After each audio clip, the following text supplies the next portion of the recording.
Grand perdant à la présidentielle, le voilà de retour. Benoît Hamon a lancé son mouvement Génération pour conquérir un nouvel électorat de gauche.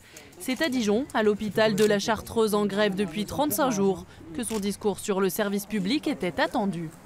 Je pense que c'est mieux d'entendre ce qu'ils disent et peut-être que là le rôle des politiques change dans le fait de se retrancher ou en tout cas de s'effacer derrière la parole de femmes et d'hommes qui aujourd'hui sont dans leur combat, défendent l'essentiel pour nous, c'est-à-dire un haut niveau de santé. Là en ce moment il y a un clivage qui se fait entre ceux qui décident et ceux qui travaillent.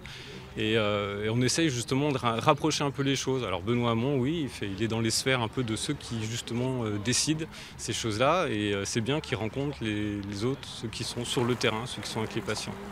L'ancien ministre socialiste est ensuite allé à Aubigny-les-Sombernon où une petite salle l'attendait, loin des meetings de campagne. Mais qu'importe, Benoît Hamon a toujours les mêmes convictions.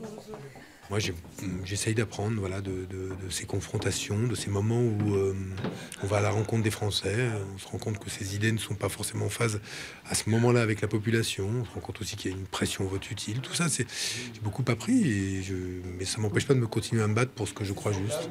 Benoît Hamon attendait 400 personnes ce soir pour une dernière conférence. En Côte d'Or, son mouvement compte 3 comités de soutien.